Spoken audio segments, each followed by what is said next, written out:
Chess is one of the oldest games human beings have been playing. But is there more to the game than meets the casual eye? Because how we play chess tells us a lot about ourselves. How do we attack? How do we defend? And when do we say game over? Hi everyone, I'm Dr. Sid Warrior and welcome back to my channel where we talk about neuroscience and life.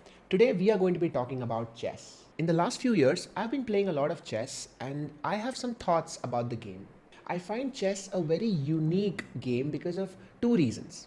One, it is a purely cognitive game. By that I mean that nothing except your thinking ability matters. Your physical characteristics like strength and speed, other conditions like the weather, wind, air, what is the friction of a table, none of that really matters when you're playing chess. Of course, I'm referring to the classical over-the-board chess. When it comes to online chess, other things like mouse slips and internet connections will matter. But the original game, as it was intended to be played, is a purely cognitive one. And point number two is that chess is a part of every game. The thinking that goes behind chess actually forms the baseline for every other game decision making. Whether you think of strategies in football or how you calculate in poker, the basic principles of chess, which is understanding your position, calculating your moves, predicting what the opponent would do, and then making the right move at the right time,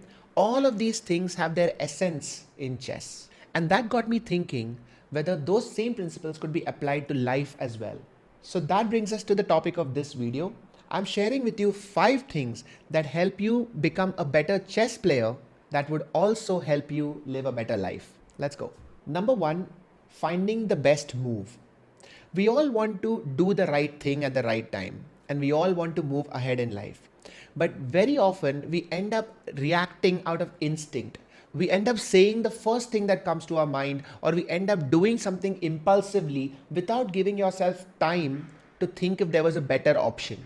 Chess teaches us that the first move that you think about may not be the best one for you. In fact, even the second move may not. You have to keep thinking of other moves and calculating those moves ahead into the future in order to find the best move. In his speedrun series on YouTube, Daniel Naroditsky, who's a chess grandmaster, really highlights we need to calculate how just waiting and calculating more and more options often leads you to playing a better game. But in order to get there, you need to have the patience to wait and the creativity to come up with option 2 and 3 in order to get to that best move. Number 2 is take. When I started playing chess, I used to hate losing pieces, any piece. I used to think that my job as a player was to protect all of my pieces all of the time. But as you keep playing chess, you realize that that's not the point of the game. Sometimes you have to give up pieces. You have to exchange pieces at the right time or even make sacrifices so that you get something back in return in the long term. After all, the point of the game is to win, not to save every single piece you have. Making the right exchange or the right sacrifices at the right time is how you win the game. And that is also how life works. Number 3 is time matters. Whether you're playing classical or bullet or rapid, you would have noticed that the way you play chess differs a lot. And this is because the amount of time that your brain has to calculate moves is different in each, and that completely changes the nature of the game. Somebody who might be an expert in bullet chess may not be that good in classical, and vice versa. In fact, Magnus Carlsen, who was the former world champion in classical chess, admitted how Hikaru was so much better than him in bullet. This is important because you need to understand what kind of player you are.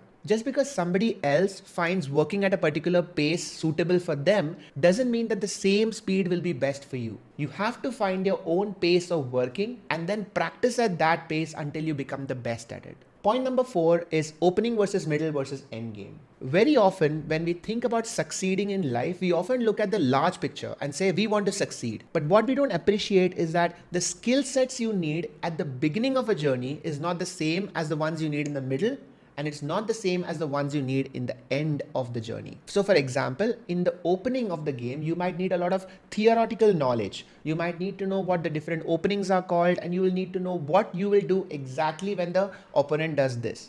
But in the middle game, you might need a lot more creativity, a lot more resilience, a much stronger capacity of maintaining your nerves. And in the end game, you might need to remember certain specific strategies of how to bring your project to a close.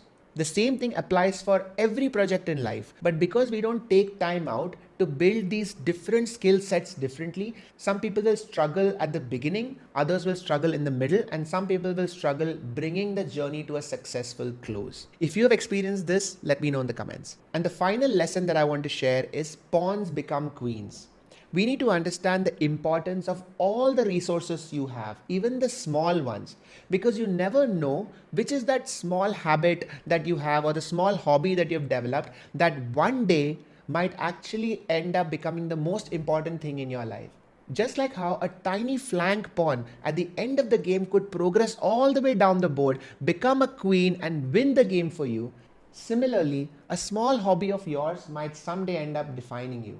So give every part of your life importance and don't give up on anything easily. Even in chess, you give up a pawn for a reason, either to get more space or for compensation. Just like that, every habit of yours, every part of your identity is important. You should fight for it. And when you give up something, you should know exactly why you're doing it. So these are some philosophical lessons that I thought of when I was playing chess. Tell me if you have learned of any valuable life lessons while playing chess or any other games. I'm sure you have. Let me know in the comments below. And if you want part 2 of this video of how sports can teach us so much about our brain, let me know. I might pick up some of your suggestions from the comments. In the meantime, thank you all for joining in. I hope you enjoyed this video. Hit the like button. Share this video with all your friends who enjoy playing chess. Now they will know why they like it so much. And I will see you in the next video. Bye everyone. Take care.